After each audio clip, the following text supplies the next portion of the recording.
Thanks. Thanks so much, Daniel, and thanks for the invite. It's always a great pleasure to be here.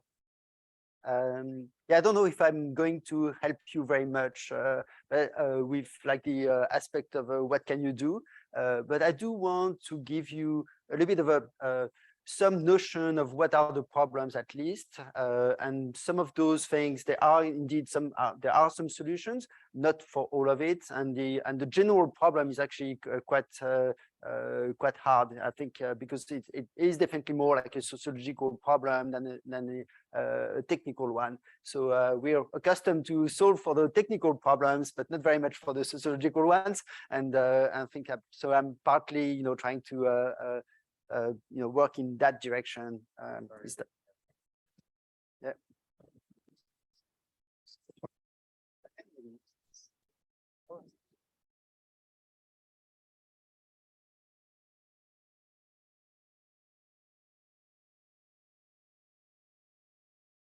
Even if my microphone is on. Are you hearing us now on Zoom?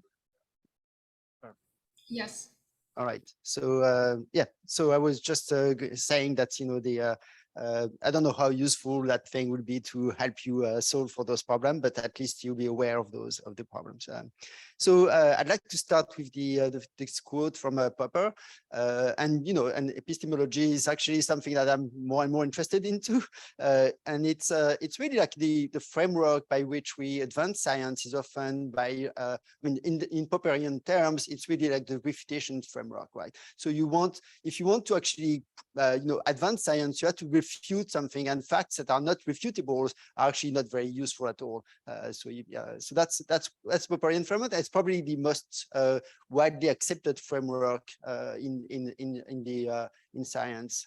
So I think that's an interesting one.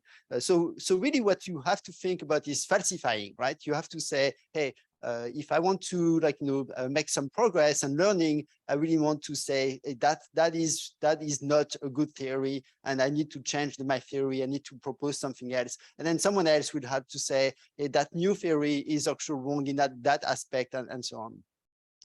So what are the tools for falsification and all those things? That's the, for instance, if you're interested in traumatic brain injury and how that thing will affect connectivity, what do you need to reject? As if the standard theory is that TBI is going to affect decreased connectivity, for instance, in some part of the brain, what do you need to reject?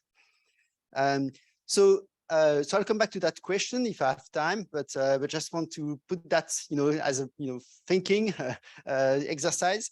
The other thing is that there's the sense to me and to many others that there is so many publications and so many work that the sifting problem is getting harder and harder, and it's it's probably very clear now that a lot of the publications are hard to reproduce, as you've heard from Ross and others, and also it's hard to actually sift and get what is visible, what is less visible, and basically, and even like people in the Lancet, which are extremely conservative in terms of what they do and publish, are really asking, okay, what kind of a 5 sigma. The 5 sigma thing comes from the physics field, where if you really want to demonstrate something in physics, you will have to go to be able to go to up to 5 sigma, the 5 standard deviation of your data.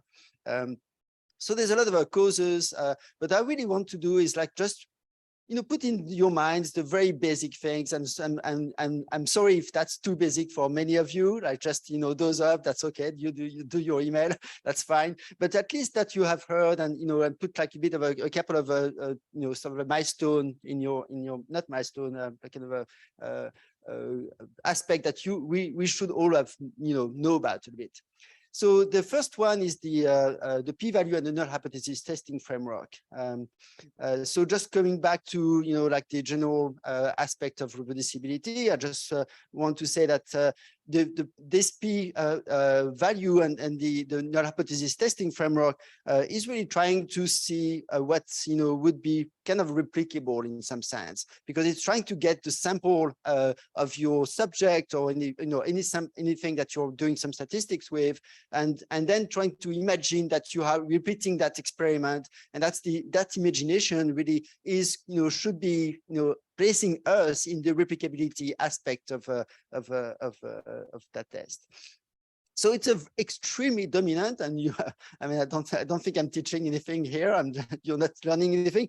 But it's so dominant in so many papers and so many journals that it's a bit of a frightening framework in a sense, because it is like sort of a very hard to break out, and there's there's so many ways of computing p-value, and originally, that, by the way, it was not meant as a decision framework. So the decision framework of a p-value, okay, let's say I'm going to take that threshold of a risk of error and decide that I'm going to accept or reject. That framework was much later on than after Fisher was developed by the Lehman-Pearson framework.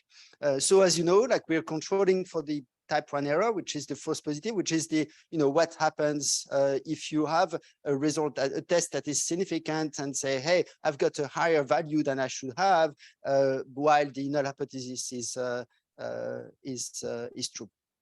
And so that control is a good thing. Nobody, the type 2 error, which is the, in the case where there is indeed some signal, there's something happening in the data, but I don't actually detect it. That is a much harder, thing to control, but a much more interesting thing to control as well, or at least as interesting as the type 1 error, which is, why we are so biased, in our kind of a usual framework of analysis.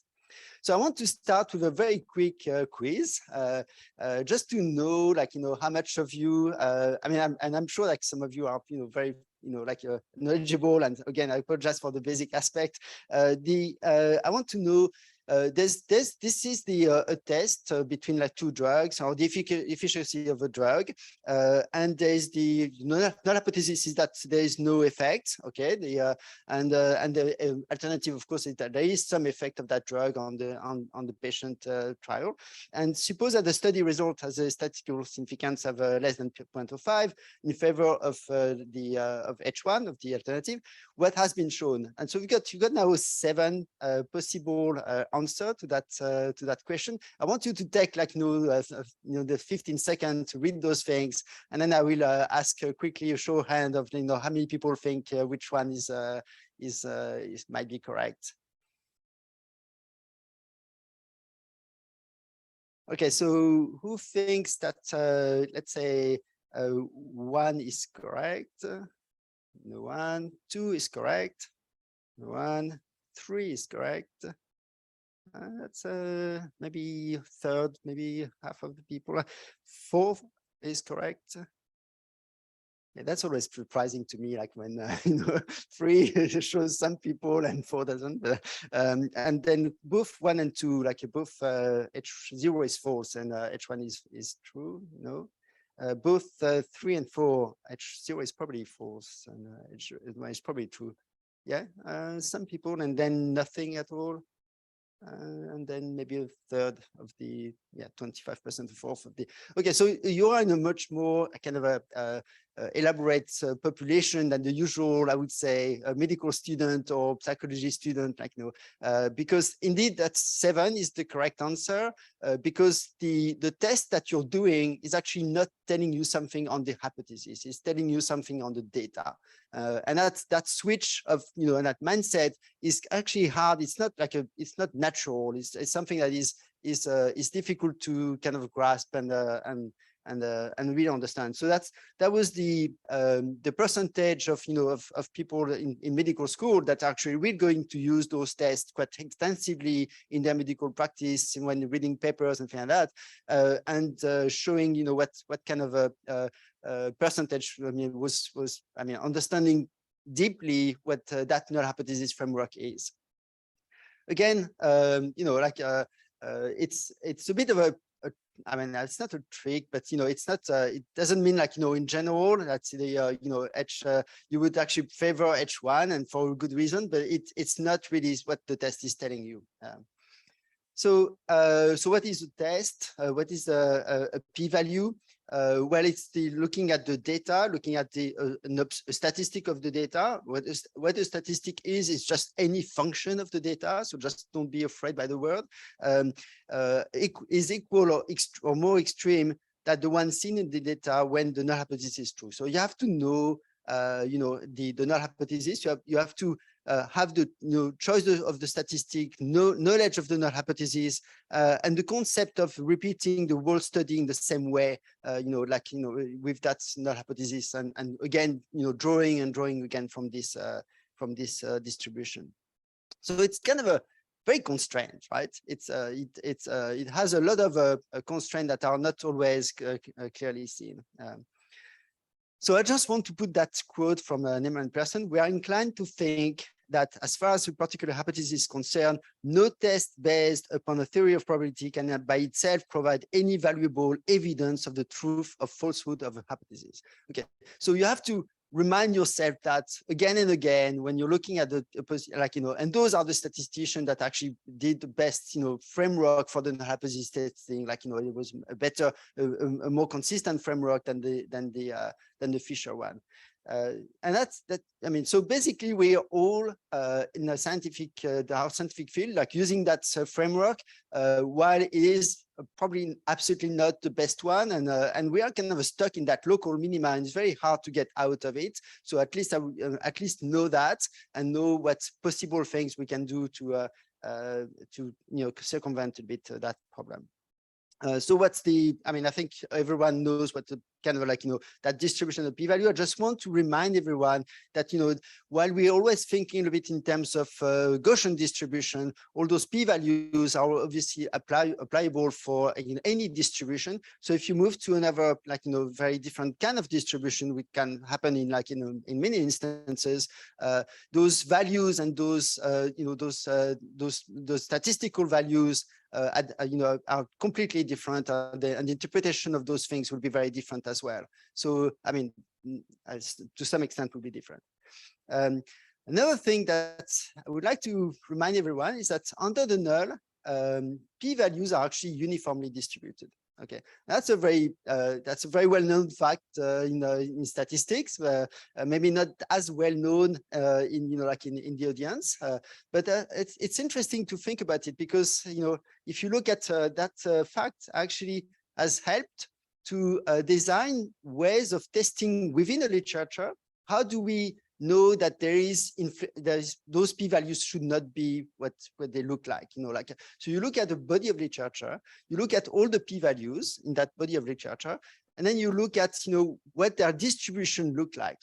Okay, and if there are signals, the distribution should look like, okay, there's more p-values that are very small, okay, and less p-values that are closer to 0.05, okay, because there are signal, and therefore those more p-values should be on the left side of the distribution. If there's no signal, that should be flat, okay, and that's the interesting fact. And what we observe often in many instances is that actually the distribution is on the other side, meaning that there are fewer very small p-values and a larger number of p-values that are approaching 0.05. Okay, so that's a very bizarre distribution, and that distribution actually is reflecting the fact that many papers will have a p-value closer to 0.05 than what you would expect if you had signal or if you were under the null. Okay, so that fact has been actually used to extract from the literature, when is p-hacking happening, and I will go through what is p-hacking in a second. I'm going to go a little bit too fast. I'm happy to take questions at any time, so please interrupt. Despite the fact that we don't have much time, we'll cover other things. I mean, I can be on a breakout room at some stage, and we can discuss more in detail those things. So the common problem with the p-value is that most often people think that with a small p-value, the probability of the null hypothesis is true is more likely that than not. That's the most common misconception. The other misconception then, is if trials are conducted with control type 1 error, so 5%, and with some good power, and I'll go with power, like power is the probability of detecting the signal, then significant results almost always are corresponding to a true difference between the treatment compare. So if you have good power and good control, then you are, like saying that, the true difference between treatments they are actually, matching the result of the test. Look at that little thing. I'm sorry, we'll have to go a bit through. Okay, let's take that you have 1,000 null hypotheses. Okay, and that's very common in our field where there are 1,000 voxels or 1,000 things to compare. Then let's say that only 10% of those voxels or places or tests where actually have some signal, and there's something going on in those region of the brain or some other things. Then there's 900 of those true null hypotheses that there's no effect, and there's 100 that have some effects. Okay, that's simple. So now we go through the 900 that have no effect, and then there's a 5% error risk. Okay, so with 5% error risk, we've got 45 of those 900 that will find some significant results. Okay, now they're just random, type 1 errors. And the rest will be like, non-significant results. And then if you go to the other way, there's the 100 which have some effect, but you got only 80% power. So you will be detecting 80% of those 100. Okay. And 20 of those will be false negative. Okay. And then, if you take those true positive and you do the, and those, so we basically 80%, 80 of the 125, it will be like 64% of the significant results are true positive. So 2/3, instead of like, you're thinking in your mind with good power, good control, you've got a good match, it's only 2/3. Okay, and that's a much weaker number that you would, I think, imagine, to start with. I mean, I don't know. I was myself, I was, I'm thinking, okay, that's a, and that's because we kind of, forget the sort of the prior aspect of the null hypothesis is how likely is that thing to be actually, true or not. And that's and it really goes back to what is the question you're asking. Is that really something that we don't have any prior on that, or do we actually have priors that it is likely to happen or is not likely to happen? And many papers many things are framing results as, okay, that's a very interesting and result because that's something that has not been proven before, and like it wasn't clear that was going to be true. So that's interesting. So there's a number of things that p-values indicate. So they indicate the incompatibility of your data with a specific statistical model. They do not measure the probability that the study's hypothesis is true, and that's we've gone over that. And they should not be used for like a business or policy decision, or like and that's the thing that is often problematic. So proper inference requires full reporting of transparency. So p-values and related analysis should not be reported selectively. That's one of the big problems in our field, is that how do we capture the whole analysis and the problem of like reporting everything that has been done to make sure that those risk of control are correct, or the control of type 1 error are correct. Yeah, and the p-value does that not measure the size of an effect, of the importance of results. I think that you have to remind ourselves of that. And by itself, a p-value does not provide a good measure of evidence regarding model of hypothesis. So if that doesn't provide a good measure of evidence, what does? Well, it's a more complex problem. And the thing is, like the converging evidence from different experiment and from different tests and different and possibly putting back in the predictive framework, or can I if I have something that is indeed a signal somewhere, does that signal actually predict something? And then in terms of all those things are the way to sort of, put more flesh on the fact that, there's an evidence on some scientific question. So what is p-hacking quickly? So it's got a long history. And I would say I would very much like to separate the p-hacking problem and the fraud problem. I mean, I'm not talking about fraud. I think fraud does exist, of course, but it's a very small percentage of scientists and the scientific community that actually commit fraud. It is a very large percentage of the scientific community that does p-hacking, with like some vague knowledge that might be a little bit of p-hacking, but it's not. But it's justified because of X or Y, the things like that. So the problem is much more widespread. Can I have a quick show of hand of who knows what p-hacking is? I think everyone should, but maybe no, not everyone. That's interesting. So it's basically the idea that if you're testing a model, you're testing you're doing a statistical test. A statistical test doesn't doesn't show evidence or the data have some signal, and what you would do is say, but maybe it's because I have forgotten that covariate, or maybe that's because I've actually clustered my in two groups that are not the right two groups, or maybe and so on. So you will be reworking the analysis in a number of ways, and possibly renormalizing the data, possibly whatever is happening. Okay, there's a large flexibility of possible things that you could do to say, hey, now let me try and test again. But in that process, you are increasing the risk of type 1 error. You're increasing the risk of false positive. And the way it was discovered was very clever. It was like looking at how the scientists would actually do their ANOVA analysis and then take a null data set and take all those procedures and the practices in the literature and apply those procedures and practices on the null data set and look at what the type 1 error would be, what the risk of how many detection you would do on the null data set, on the pure null data set. And and to some extent, I'm not sure if I don't have that slide, but with some of those practices and things that are actually being published and written in methods of in the I think it was in the psychology field.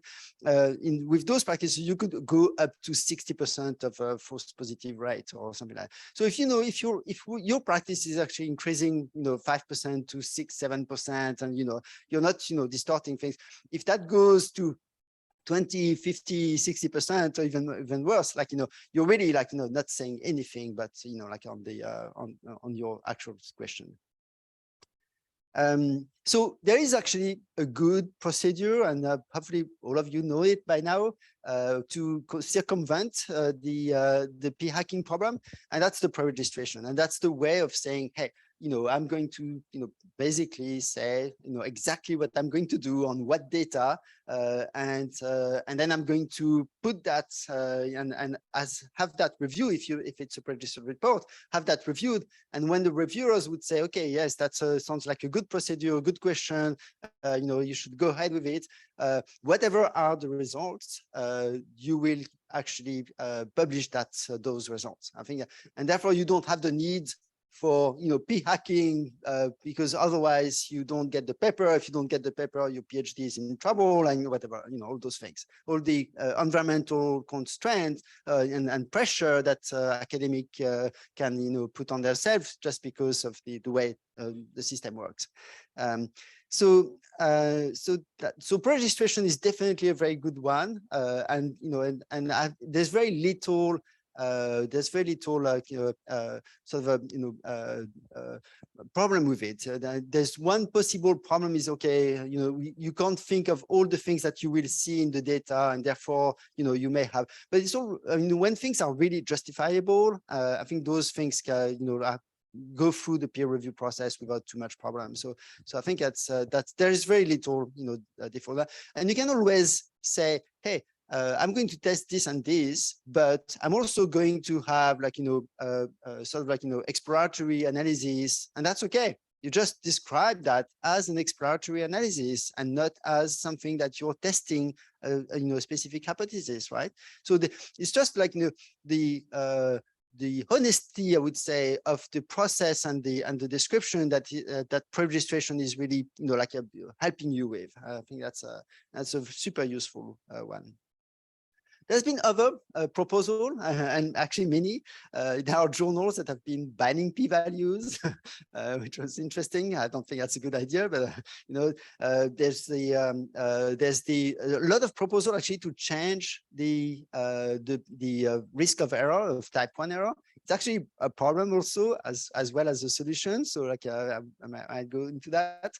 It will never, I think, succeed. But there's been large consortium of scientists saying, hey, let's stop. That's CD 0.05. What really we need is 0.005 or something that is much more stringent. Okay, but and actually, some of it is visible because if you match the in the Bayesian framework, if you match like evidence in the Bayesian framework and p-value, you would find that good evidence in the Bayesian framework is probably more like a 0.001 or 0.005 p-value. So there are good reasons for trying to do that. First of all, it's never going to succeed. I believe it's going to be super hard to change those habits. And secondly, it also has some problem by itself. Obviously, like a lack of power and all those things. So just for the vocabulary and I would say making sure that you have in mind what those things are. I would like to the file drawer effect. So the file drawer effect, how many people know about the file drawer effects? Only half. Okay, okay. It's surprising. I think at that you might, but that's the reason of that talk, right? And making sure that everybody knows about the file drawer effect. And that's a very simple effect. This file drawer effect is that p-value, like papers that have p-values that are greater than 0.05 that don't reach that significant threshold are not going to be published. Not all of it, but a large proportion of those papers will not go out in the. So basically, all the literature is filtering all the results with this kind of filter to threshold of 0.05. And if you don't reach that threshold, the likelihood of that paper to be published is really is much less. So that's the file drawer effect. It's 1979. So it's a very old effect. And I think there are actually previous references to that. So it's really not like and it's so how long has it been now? 53 years. And basically we haven't. We have done very little except from the pre-registration, which is really one way of fighting the file drawer effect. Is the right way. There's very little that has been succeeding in that space because even pre-registration are still really like a very very small percentage of the publication today, right? So that's the file drawer effect. And it has interesting consequences on the way we think and the way what kind of experiments we do because we don't see all the failed experiments, or the failed experiments are kind of rewritten in a non-failed experiment by showing something that we didn't actually plan to look at or plan to test, and then that's the thing that is going to be reshaping the paper for for the So I think that's that's again reflecting a little bit on the overarching problem. It is I think our capacity as a scientific community to mend for those problems is very, very poor. And I'm still we're still I'm trying to understand why that is so, and what are the tools to actually mend for those problems. Except from communicating, advocating, and and trying to convince editors and all those things for those things. And it's a surprising aspect. Okay, so that's yeah, that's the description. I gave it verbally. You know, that's yeah, that's very simple problem. Actually, if you look at the z-value that you find in the literature, this is what it looks like. It's just like like an easy proof of the exact problem. Like, you know, you see, and which is what's interesting as well is that, you know, there's still some things that are, you know, around zero, like, you know, and between the so it's not like nothing is happening, but, you know, but those papers that have, you know, those things described, those z-values described, are probably describing some significant test and building like, you know, like reinforcing a theory or building a theory, or, you know, like, trying to, you know, sort of like, you know, progress in one field using those significant tests. So I thought that was you can actually do it fairly easily. That analysis. That's quite funny. So again, pre-registration is really the thing that should be done. The problem that we have now is convince journal that null results need to be published. Okay, and through pre-registered report, possibly, or through like just like, you know, the normal path of a paper. So can we actually assess the significance, the importance of results if there's no significant significance for the test? That is the real problem. And I, you know, I've put the answer, but I would like to ask you, you know, if you have an idea of how would you assess that a non significant result like is actually an important one. Any taker on this question? The answer is in the slide, so you know, it's not a hard one. But just you know, just for you to think, what would you do? Like, let's say you are an editor of that journal, and you are given like that article that says, hey, we didn't find anything. You know, what is the main thing you would be looking for? Anyone? Yes, please. Yes, no, exactly. Which means, you know, if you don't have a strong power, if you don't have a good probability of detecting something, you know, the fact that you haven't detected anything doesn't mean anything. Like, you know, if you had really good power, which means that probably like a very large number of subjects or like a sample, then the fact that you don't detect something is actually extremely informative. So it's the information carried with that null result that you will look at, right?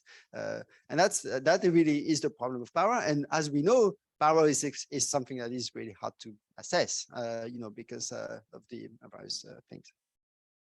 Okay, so yeah, no, I think so.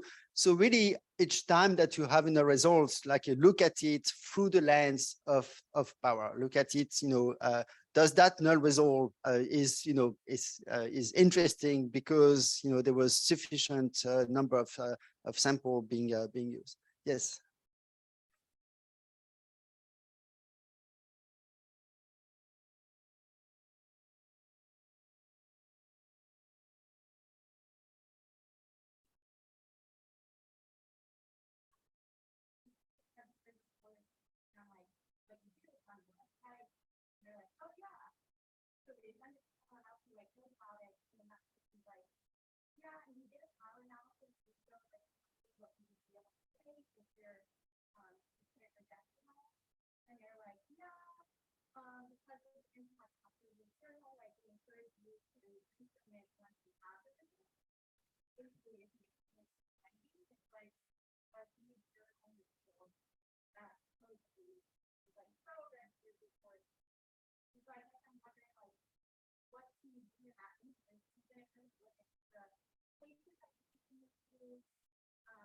Yeah.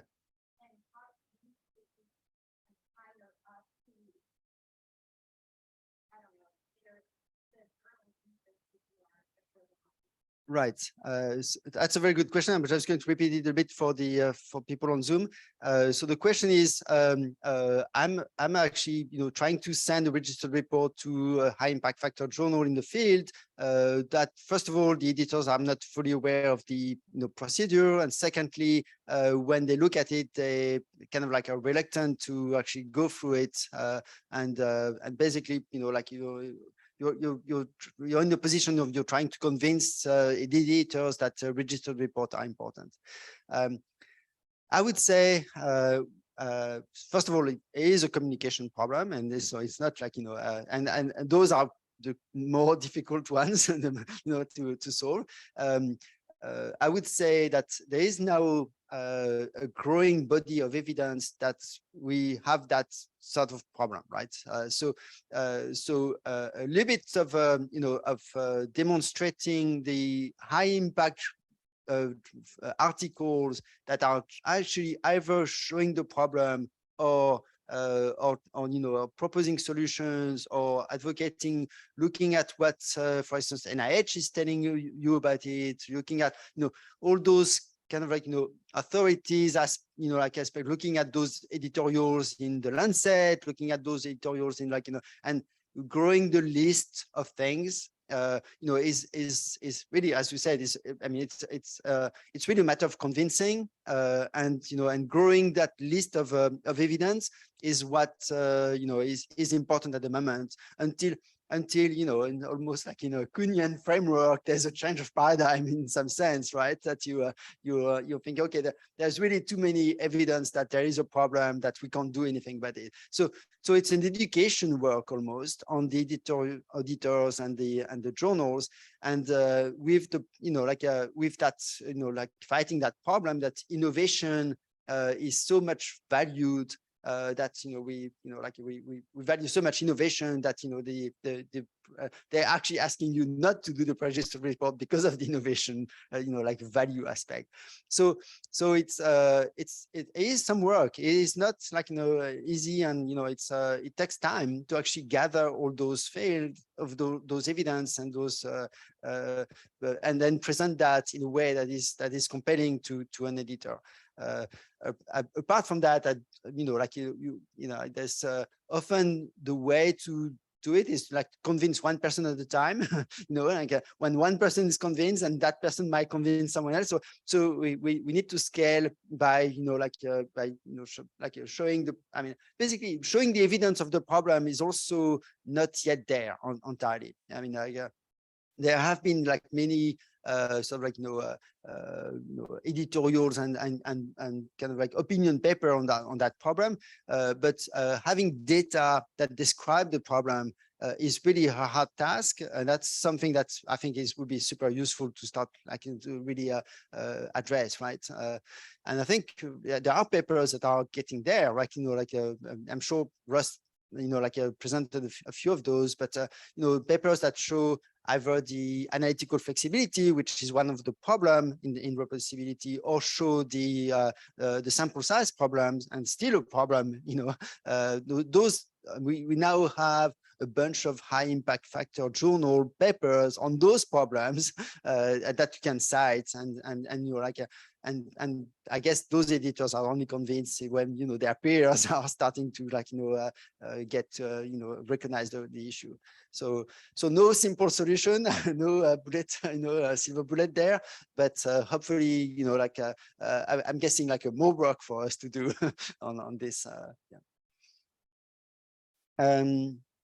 So assessing the power, also bringing other kind of framework, analysis framework, like the predictive framework. Again, I think that can be a very powerful way of doing.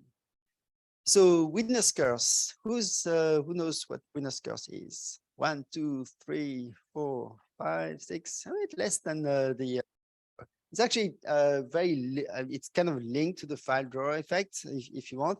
It's the fact that association passing predetermined threshold of the statistical significance tend to overestimate the size of the effect. So it's it's measured. So you're having a test on on some signal, and then if that signal is detected, it's probably because they will have a bit of the variance that are just of the noise that will have worked in your favor and made that test significant, and therefore you are overestimating the effect of the effect size.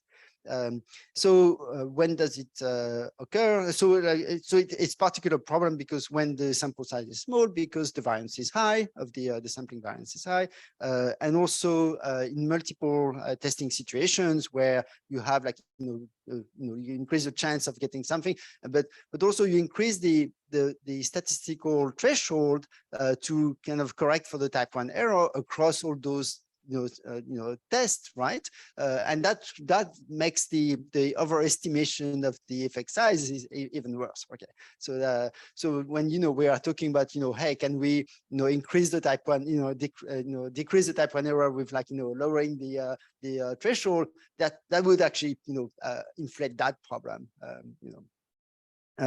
So predefined thresholds, small sample size, transient type 1 error is multiple comparison problems. And again, that means that the effect size in the literature are really overestimated.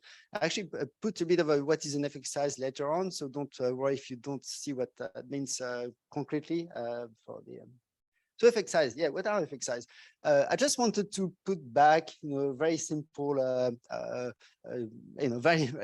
most basic things, because sometimes actually just for our communication and common understanding, those very basic things are missing. You've just gone through the, through the process where they never come occur. So the raw effect size is really whatever you're interested in, without difference. Let's say difference between two means. That's the most common, I would say, effect size. You look at the difference between two means. That's and what is the standardized effect size? And I just want to make sure that you understand that, which is often Cohen's d, and there are many other standardized effect size. But basically the principle here is that you correct for the standard deviation of the data, not the standard deviation of the means.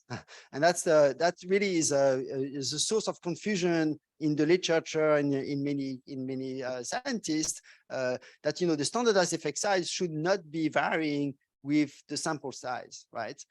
So it varying because it's a random variable. It's it's something that you might change if you just take another sample. Of course, it will change with another sample. But if you had like a true standardized effect size, that quantity doesn't depend on your sample size. So and then the kind of the test is actually looking at the means and therefore their variability, and therefore that's where like a square root of n, or the number of subjects or sample will come in to like tell you, hey, that mean is really that variability of that mean. But again, the standardized effect size is super important to report, because that's the actual thing that you're looking at. Those z values, t values are much less informative in some ways, because they capture too many things in one value. So you can't actually disentangle things there, right? So you really have to report the standards. So anything can be an effect size, or what are the good quality if you're thinking about what's the effect size? I mean, first of all, it has to be as simple as possible, as interpretable as possible, and if possible with units, an effect size, hopefully it could be with milliseconds, or an effect size of those are effect size that can be understood and yeah. And also, it has to be something that your field of science is kind of accustomed to, and if you kind of start to invent a new measure, that you really have to kind of say why you are inventing that new bizarre measure that is like the product of the log of that things, and and why is that the thing that is you should be all interested into. So percentage of variance, for instance. So those are great effect size because they are, so easy to understand, or at least, they're kind of a standards and easy to understand. Correlation, or those things. So what should be reported? Really, as much and as clearly as you can, like the problem, like in those very dense paper where you have like, a few numbers, but, it's hard to actually understand what those things are because they're very, the description is not, is condensed or there's not like a supplementary material or something. So really the problem of basically p-values and statistic analysis is that they don't report, enough information for you to capture the whole thing. And again, a t-value or z-value will have, effect, row effect size in, we'll have the standard deviation of the data in, we'll have the sample size in, and you don't know what's going on, if that's, that's because there's a strong effect size or because that's a very large sample or something else, right? So guideline for reporting, it's really, I mean, we just had that conversation. It's hard to change reviewers, editors, and scientists' habits. And it's also, as a side aspect, it's actually not the mission of the publishing companies. I just want to remind everyone that the #1 mission for the traditional journal is to actually survive as a company in the field of publishing. Okay, they are not your kind of like, your kind of friend, or they're not like, they are, like they are, at that position to actually make some business. Most of them, there are very few counterexamples, but there are counterexamples, and really that's so they might have some like, editorial pressure for making those things smaller, or they will be like, so there is some kind of a push-pull a little bit with publishing company. Ideally you may want to publish things that are some journals do that now, but data sets or pipelines, or you may want to publish the heart of your work, which is really all those things, all those research subjects, but those things are those companies are maybe not interested in doing that because they're, that they might not see that as a profitable sort of like, avenue at the moment. Yeah. But almost every journal, at least for the statistical aspect, a reasonable journal will have, will cover things like effect size, normalized and non-normalized, standard deviation of means and data, confidence/credible intervals, and so I would say, as much as we can, when the computational power is feasible, a little bit of bootstrapping and showing, hey, this is not just my p-value, but this is, the distribution of the p-values that I'm getting when I bootstrap that sample. I think that is getting a little bit on the on recommendation on many editors and reviewers, but it's not there yet. So you'll probably be a little bit on the head of the curve if you do that. I want to take a very old example because I thought that's a funny one.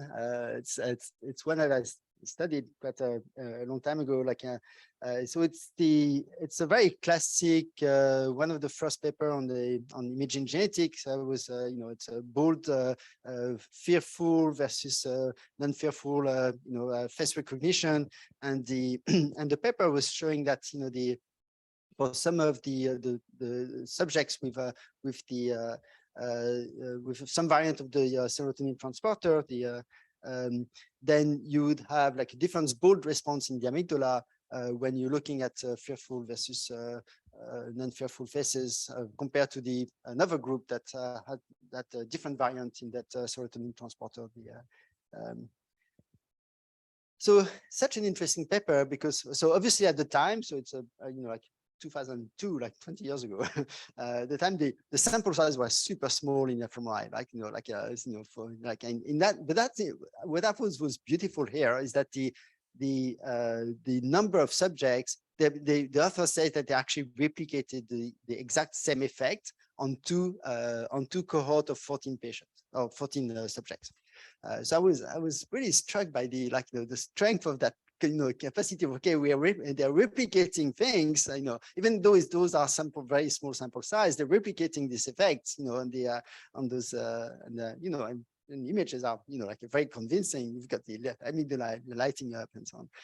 So I then tried to understand what was the effect size of that, so basically it's the effect size of that variant of the HTTP, the HTTP transporter, like the serotonin transporter. So what is the effect size on the bold signal that is very much downstream, like, it's so I look at the actual mean, and it was kind of like it was investigative work, like, to actually extract those numbers from that very, that science paper that is very small.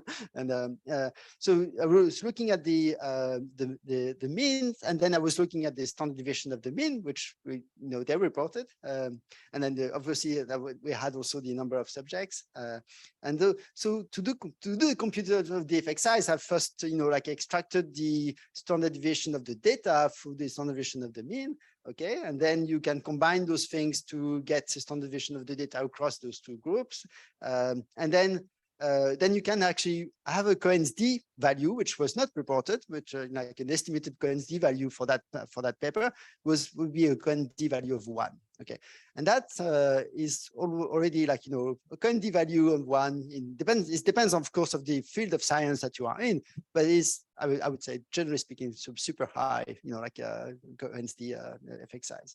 And then so what I did is to actually recreate the statistical model such that I could extract the percentage of variance explained by the effect of the variant of the gene, and look at what is the percentage of variance explained by that factor in the and that's according to my computation, unless I'm wrong, it looks like it's 40%. So it's a super high value effect size. So if those if those authors had reported 40% of variance explained by that thing, it might have generated more questions, like, from the review process and things like that. I don't know if that result is true. I'm just saying this is a super high effect size for that kind of work. But that's all a bit of with the insight. At the time of the publication, of course, it was much less clear. And so I'm not judging at all. There's this effect size, and we talked about the both the five-drawer effect and winner's curse, and that's kind of like almost proven through the Nosek et al. Paper that you may have seen already, which is basically looking at the effect size of an original experiment versus the effect size of a repeated experiment, and that was done on almost 100 experiments in psychology. So, like, labs would take, with the same power or with increased power, by the way, and what you see is all those effect size that are those experiments that actually did not show another sort of like significant results through but like, so maybe 40% of was only 40% had actually another statistical results significant, were replicated in the sense that that's a new experiment also shows a significant result. It's kind of always a bit tricky with statistics and those things, because first of all, you would have to decipher what are the ones that don't replicate but still had an effect size that are close enough such that the replication might have been actually just okay, just the noise effects will show that. But also it's unclear whether the difference between the two effect sizes is itself different, is significant. So there's been a number of other studies looking at those results and showing that, in fact, there is not that much significant differences between the original and the replicated effect sizes. So I'm just putting a little warning of like those general and quick messages, or 40% only replicate and things like that. You often have to go a little bit deeper in the analysis and the understanding to see whether that's what's behind the scene here. The other issue, which is a bit of a different thing, you know, and it's maybe a bit, I would say, counterintuitive in some ways, like, you know, is that effect size, sorry, the sample sizes that are very, very large may have their own problem, of course, because at some stage when the square root of this, you know, of the number of sample is very large, you know, very, very, very small effects are starting to get significant, right? That also is a potential problem. So there's a couple of papers, and I'm sure there will be more now with the UK Biobank and all those things, like, you know, showing, like, you know, minuscule effects just because, but because there's a very large sample size. So be aware of that other aspect, and again, think of in terms of effect sizes rather than and you know, like and you know, like well estimated effect sizes rather than just the p-value or t-values. How much time do I have? Okay, I've got, yeah, that's good. So the next section is about power, and it's not an entirely easy one. You probably know, everyone knows what power is. So power is really the 1 minus the you know, type 2 error, which is basically the probability of detecting the effect under the alternative hypothesis. So it looks like that. So you've got your null hypothesis in blue, you've got your alternative hypothesis in green, and this is your statistical threshold in red here, and this is the the chance that you have to that your test will be significant given that threshold. So obviously, the more you push the threshold on the right, the less power you have. The more the effect size is big, so this red distribution is going to go on the right, the more power you have, and so on and so on. And the more sample, the kind of pickier this distribution is becoming for the on the right, and therefore the more power you have. Also, all those things are kind of more visually simple to see. But you see there are different, sort of factors coming in that problem. So it is a key measure. It really is a key measure, because without good power, the study is not worth doing. Okay, so that's the first thing. If you're starting a PhD project, and your advisor saying, hey, we're going to have time and money to acquire 10 subjects for that sort of things, unless you're what Katarina is doing, which is more like within subject and and very deep phenotyping on each subject, and you really have to say, hey, at the end of my 3 year of PhD, I won't have any result, but not only I won't have any result, I won't have any interesting non-results, and that's because of that power problem. The other thing that is a bit less clear to folks often is that without good power, the study results are doubtful in the sense that they are unlikely to be, even if they are significant, they are unlikely to be reproduced. And that's what we call the positive predictive value. And I'll go through what is positive predictive value a bit more. The second point is that power is super hard to estimate. You have to know H0. So if I go back to that thing, you have to know H0. You have to know, obviously, the threshold, the statistical threshold. That's fine, like the type 1 error threshold.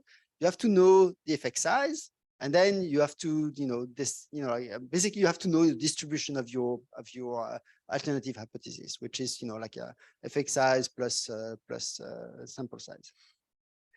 It's super hard to estimate, and it's super hard to estimate because every experiment is kind of new. So so I remember a reviewer was telling me, on the grant, say, hey, you can't really estimate power because this is a new experiment. So you don't know what is going to be the effect size.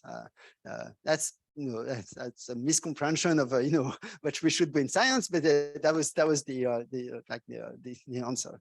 And the reason is, well, it's true that every new experiment, there's a new experiment. It's very rare that your experiment is not kind of relatable or can be compared to some similar-ish experiments, or that there is no information of what you want to study, such that you have no idea of what kind of effect you're really going to get. That is a super rare case, and that would be like either groundbreaking or or bad experiments, either one of those. So despite the fact that it's super hard to get, it is a very important, and it is probably the key measure to have when you're starting an experiment and when you're thinking about it. And and it's hard because at the moment most of the power analysis is done by, I've seen that paper with that paper had 50 subjects and is looking at something a bit similar to what I'm looking at, and showed some experimental result and significant result. I'm therefore going to take 50 subjects as the and that would be the most common way for the scientific community to actually estimate power or to estimate the number of subjects that you need.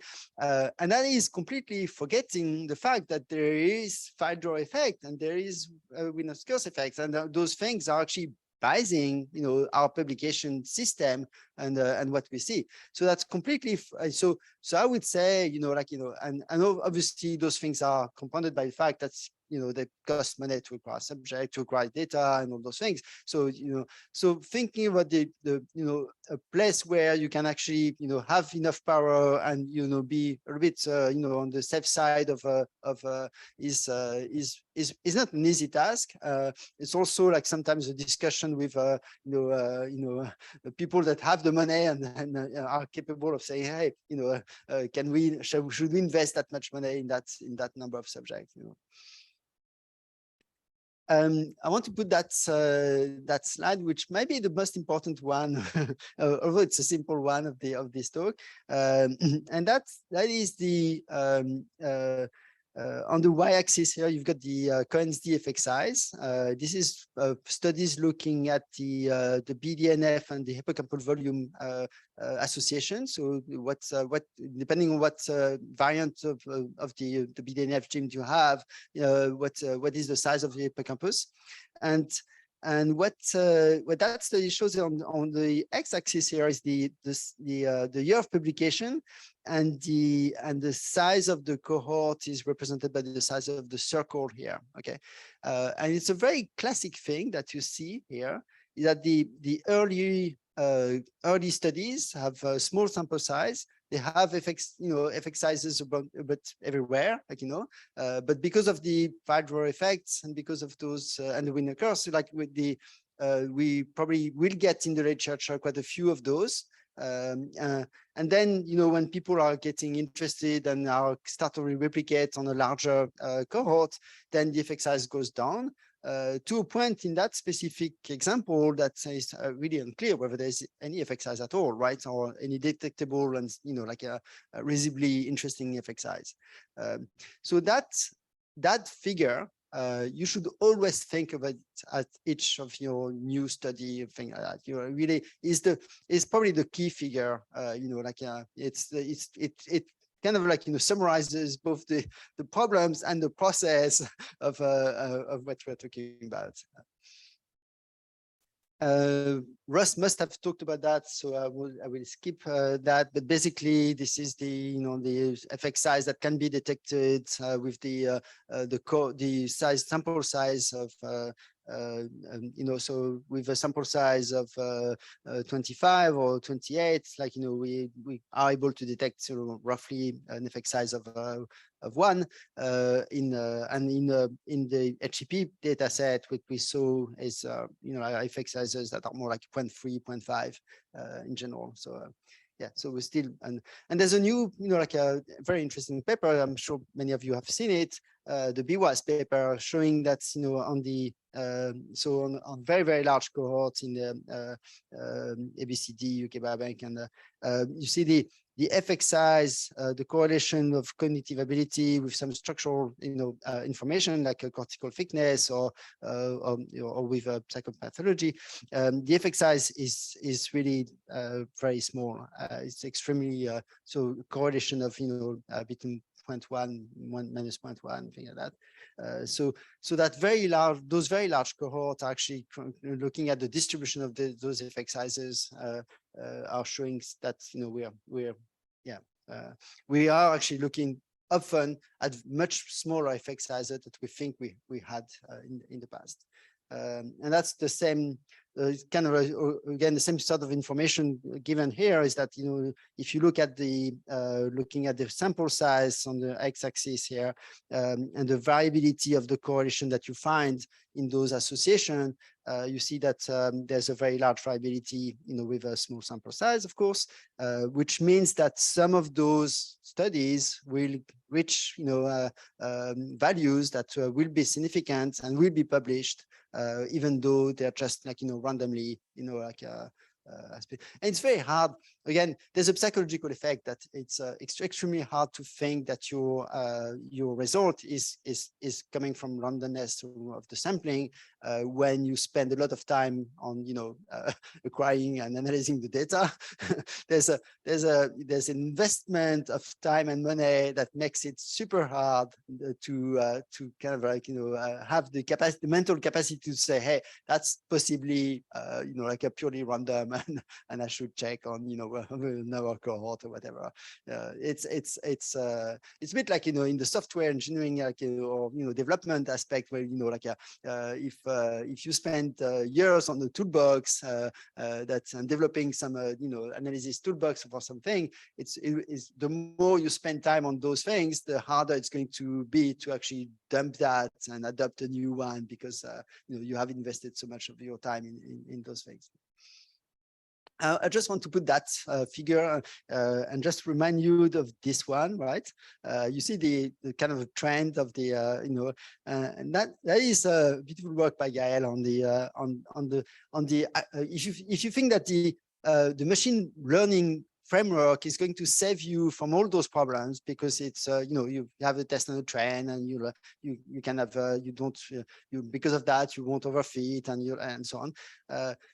Just be a bit careful and look at that paper. I think that's a very interesting one where this is here the accuracy of the diagnosis, prediction of the diagnosis for a number of cohorts in psychiatry, and you see the sample size on the x-axis again, and you look at the trend of the accuracy of the diagnosis is going down from like, I don't know, 80% to something here, like more like closer to 60%, because as a function of the sample size. So basically what that figure shows in many instances is that the accuracy of the diagnosis of the prediction of the diagnosis may be very much affected by the sample size. And if you have a small sample size, you're probably in some ways overfitting and having an inflated effect size, which is the accuracy in this instance. All right, so to finish in the 5-7 minutes that are left, positive predictive value. So I don't want to talk about the recent opinions and work of John Ioannidis, but there have been some of his work, his early work was actually very interesting. There's no, and not implying anything for the later work. But that key paper was the why most research findings are false.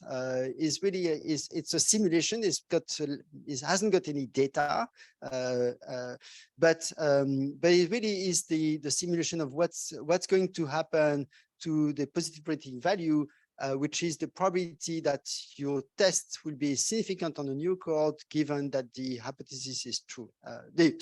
Probability that the hypothesis is true, given that the test is significant. So we'll go over that.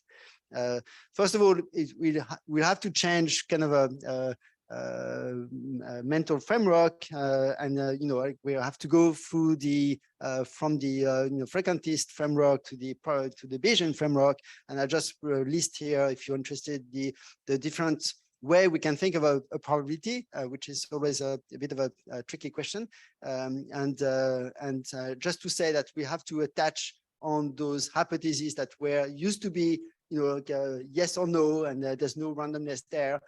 We have to attach some kind of a randomness to those objects. So this is just, we call you the Bayesian firm, so I will skip that. So again, the probability, the PPV is really the probability that the hypothesis is true, given that the test is significant.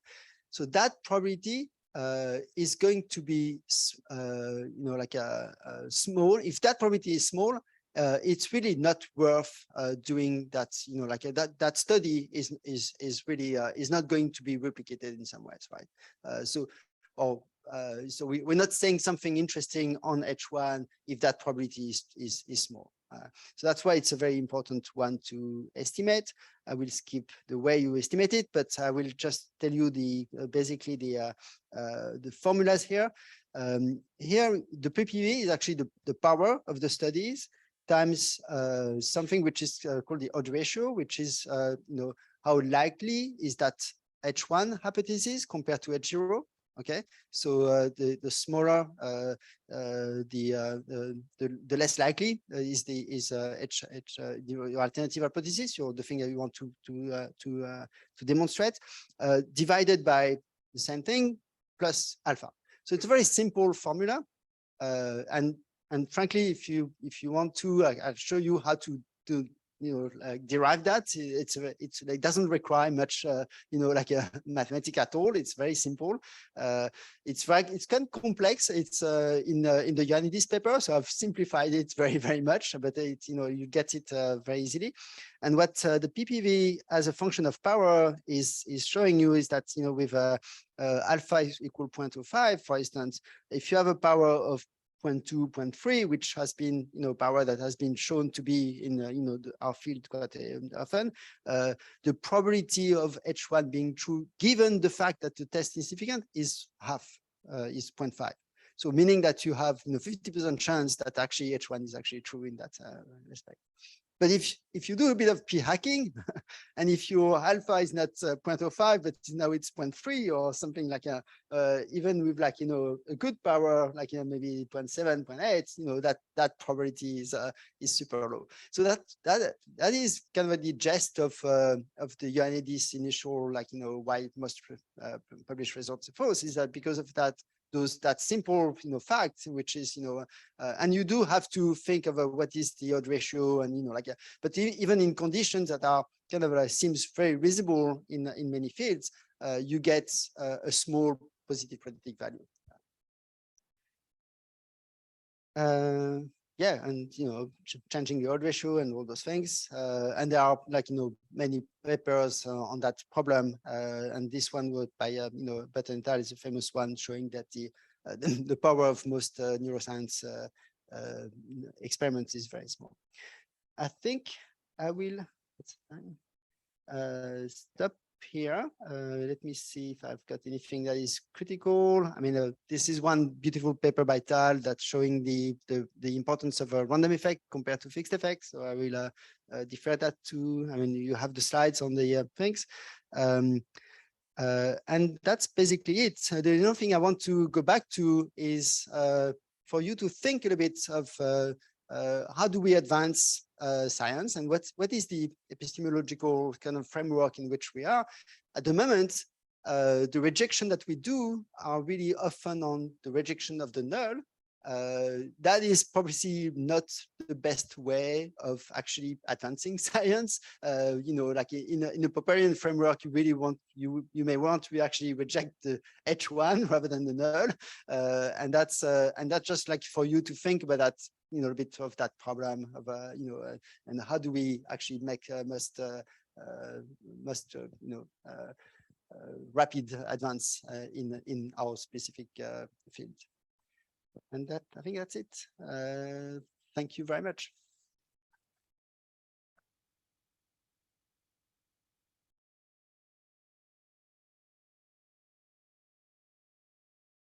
Have I depressed everyone or no? Yeah, probably. Yes.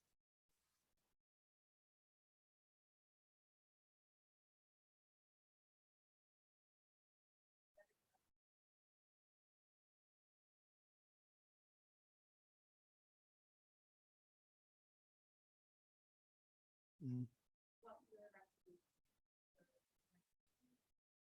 Mm. Yeah. No, no, yeah, yeah.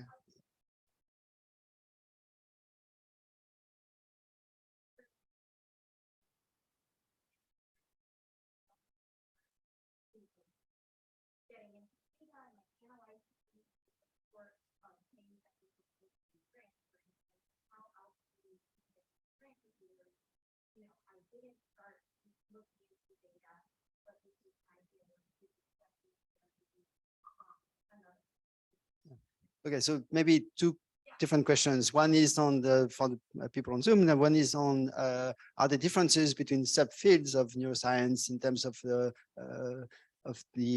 capacity of doing good reproducible science or not, or what are they worse field in that respect than others?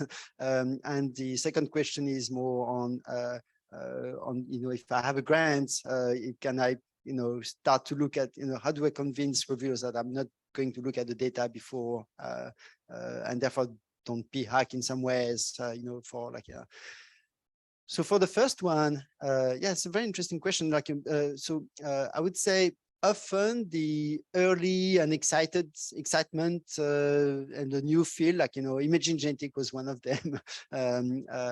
But also like, GWAS, when GWAS started, like with the things, like it took the genomic,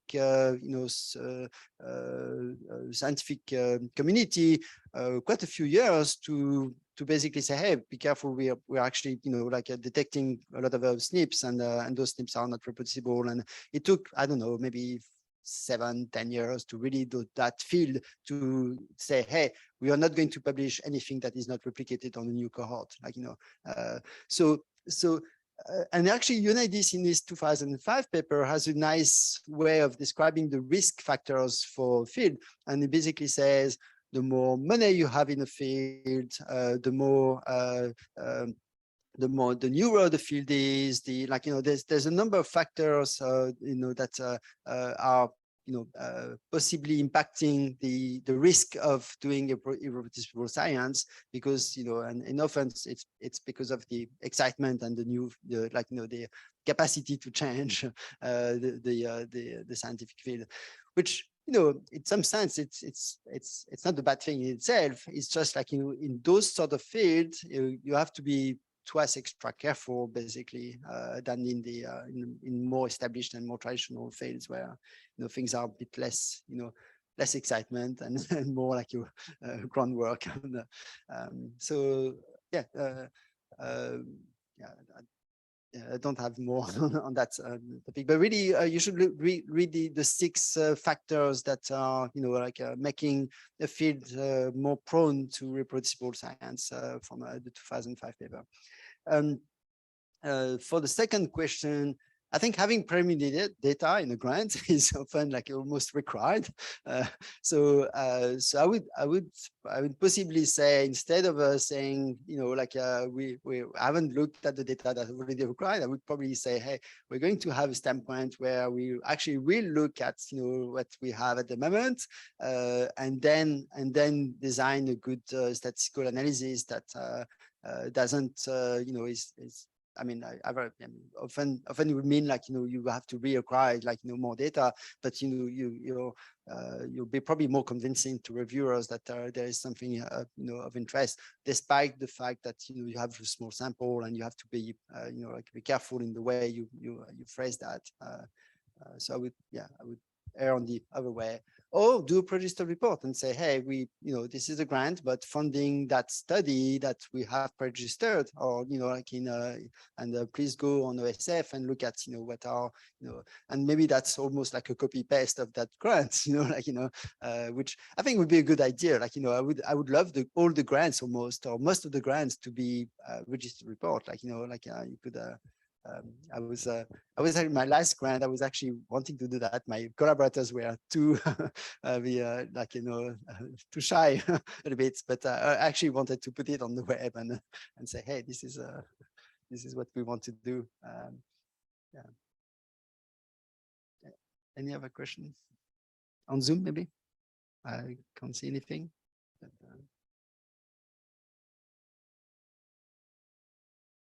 Thanks, GB, again. And if you are on Zoom, then we will see you at, oh, no. Sorry, if you are on Zoom, then we will see you at 1:30 Pacific. Here, then let's cross the courtyard and get arranged on that staircase, the group photo.